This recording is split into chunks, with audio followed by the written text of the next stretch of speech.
First Strike is a keyword ability that allows a creature to do combat damage first. It makes creatures into both better attackers and blockers, because what would have been trades without First Strike turn into outright wins in combat for your creature. Because it's so good, most of the time it's a keyword ability that shows up on creatures that cost 2 or more mana. However, when we do get 1 mana creatures with First Strike, they tend to be pretty formidable, since they are very difficult to block creatures in the early game, meaning that they can do a lot of damage for their mana cost. To be eligible for this list, a creature had to cost 1 mana and have First Strike. As with the other videos I've done on 1 mana creatures with specific keyword abilities, I chose to exclude creatures that need some extra help to have First Strike, like Toolcraft Exemplar, since the creatures I want to look at here have First Strike on turn 1 without any setup at all. Alright, let's take a look at the 1 mana First Strikers that have left the biggest impact on competitive Magic the Gathering.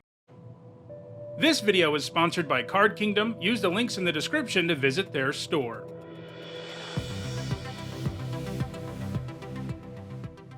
Here's a quick reminder on how I rank cards in these videos. A first tier top 8 is worth 2 points. This includes events like Pro Tours. And a second tier top 8 is worth 1 point. This includes events like Regional Championships. At number 10, it's Fearless Pup. For 1 red mana, it's a 1/1 First Striker, and it has a Boast ability, meaning you can only activate it if it attacked this turn and only once each turn, and in this case you can pay 2 generic and a red to give it +2/+0 until end of turn.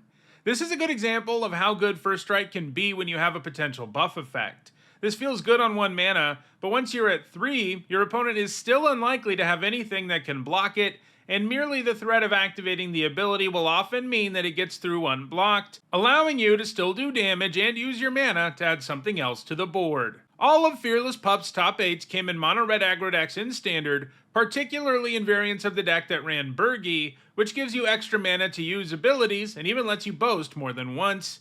However, Fearless Pup doesn't have any top 8s since 2021. At number 9, it's Goldhound. For 1 red mana, it's a 1/1 artifact creature that not only comes with First Strike, but also Menace, and because it's a treasure, you can also tap it and sacrifice it to add 1 mana of any color.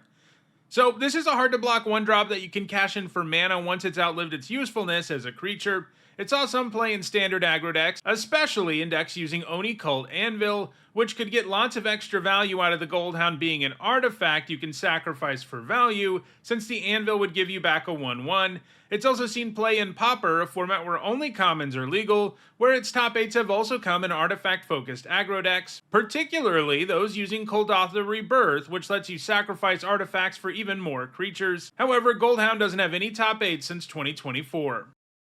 At number 8, it's Chaplain of Alms. It's 1 white mana for a 1/1 with First Strike and Ward 1, and it also has Disturb for 3 generic and a white, which means you can cast it from your graveyard for that cost, and when you do, it comes back as Chapel Shieldgeist, a 2/1 flying First Striker who gives all your creatures Ward 1, and when it gets put into the graveyard from anywhere, it gets exiled.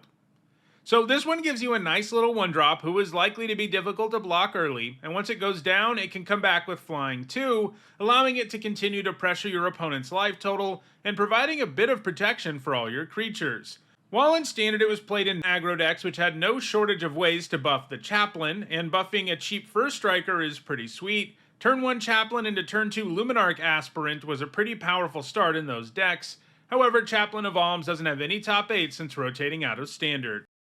At number 7, it's Rigging Runner. It has the same total score as Chaplain of Alms, but more first tier top 8s, so I gave it the higher spot on the list. For 1 red mana, it's a 1/1 with First Strike, but it has Raid, which means you get something good if you attack this turn. In this case, it enters with a +1/+1 counter. So you can run this out on 1 as a 1 mana 1/1 First Striker, but if you have another 1-drop in your hand, it'll probably be even better to play that, so you can drop this as a 1 mana 2/2 First Striker on the next turn.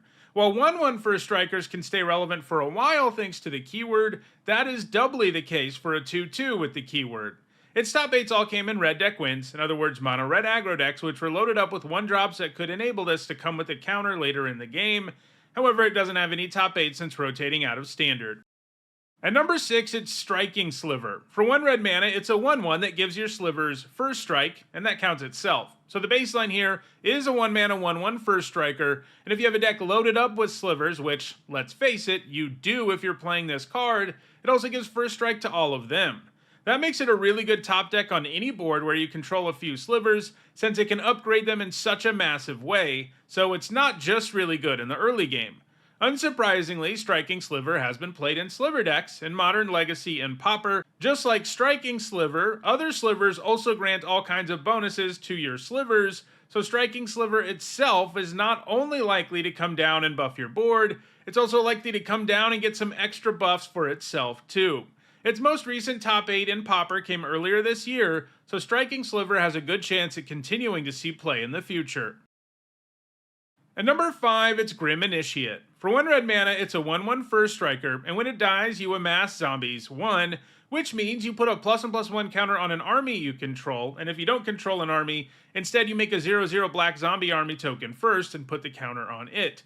In other words, it either leaves behind a 1/1 token or puts a +1/+1 counter on a creature you already have when it dies, and both of those outcomes are pretty good when you've got a solid 1-drop to begin with. It's another 1 mana first striker whose success almost entirely came in red deck wins while it was in standard. Having a creature like this that can allow you to continue to pressure your opponent even after it dies is exactly what aggro decks want to be doing. At number 4, it's Battlefield Raptor. For 1 white mana, it's a 1/2 with flying and first strike. This has better base stats than everything we've seen so far and flying, meaning blocking it is even more challenging, especially since flyers tend to be less efficient than ground-dwelling creatures, so its first strike is likely to be able to keep it relevant even longer. Like Chaplain of Alms, it put up top 8s in standard white weenie decks with lots of ways to buff it, including the aforementioned Luminarch Aspirant, but it has also found some significant success in Pauper, where it's been played in Aura decks that could make it into an even scarier threat with cards like Hyena Umbra and Ethereal Armor. However, Battlefield Raptor doesn't have any top 8s in any format since 2022. At number 3, it's Reckless Lackey. For 1 red mana, it's a 1/2 with first strike and haste, and you can also pay 2 generic and a red to sacrifice it to draw a card and make a treasure. Thanks to haste, this can get your opponent's clock started super early, and first strike means it can likely even attack through most 2-drops, and as we've seen with a few other cards, it comes with a way to cash itself in for value once its smaller body does become irrelevant. Getting an entire card and a treasure is pretty good, even if you do have to have 3 mana to do it. It's seen some play in Standard where it's yet another card to be featured in mono red aggro decks. Casting Monstrous Rage on the Lackey is a good way to make sure it never becomes irrelevant. However, it's been more impressive in Pauper, where it's quickly become a heavily played card, one that slots right into the Kuldotha Rebirth decks I mentioned earlier, as well as more straightforward mono red decks, goblin decks, and burn decks. It's still seeing play in both Standard and Pioneer, but it has a ways to go to catch the cards in front of it.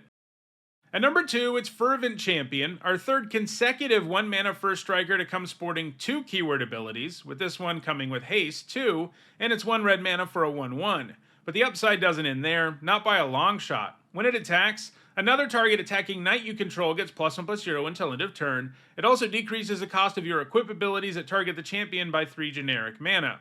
This card also features the likeness of the 2018 Magic World Champion Javier Dominguez. If you want to know more about cards that have pro players in the art, I did a top 10 on that exact topic a few weeks ago. Anyway, Fervent Champion is a very aggressive 1-drop that can attack right away, is great to augment because of first strike, and it's really easy to augment with equipment thanks to its cost reduction effect. Add to that the fact that it can buff other knights, and you have a 1-drop that does a ton for so little mana. It was heavily played in standard red deck wins. This deck featured both other knights, like Rimrock Knight, and equipment, like Embercleave, so the champion could get value out of more than just its stats and keywords. It's also seen a bit of play in modern Stoneblade decks, which use Stoneforge Mystic to search up powerful equipment, like Sword of Fire and Ice, and it can be equipped for free to Fervent Champion, which is pretty nasty. More recently, it started to see play in Pioneer equipment decks that were enabled in part by the recent printing of Leyline Axe. One of the nastiest starts the deck can produce is putting an axe on the table for free, then playing Fervent Champion on turn 1, equipping it immediately, and doing 4 damage to your opponent, with lots of more damage on the way. And don't get me started on what happens when you have multiple Leyline Axes in your opening hand. These decks have emerged in 2025, and that's good news for the champion, which prior to this new deck didn't have any top 8 since 2022. However, even though it's seeing play right now, it doesn't have any chance at beating out the number 1 card on the list, which is Ocelot Pride. It's 1 mana for a 1/1 with First Strike and Lifelink, making it the 4th consecutive 1 mana First Striker with an extra keyword, and like Fervent Champion, it also has a ton of extra upside. In this case, it also has Ascend, which means that you gain the city's blessing once you control 10 or more permanents, and once you do, that's a status you can't lose. And at the beginning of your instep, if you gain life this turn, you make a 1/1 white cat creature token, and if you have the city's blessing for each token you control that entered this turn, you make a copy of it. Obviously, the Pride's own lifelink can help trigger its instep trigger, and because it has First Strike, it can often attack very easily in the early game and get that trigger going, which in turn can allow you to quickly get the city's blessing, at which point things really snowball on your opponent.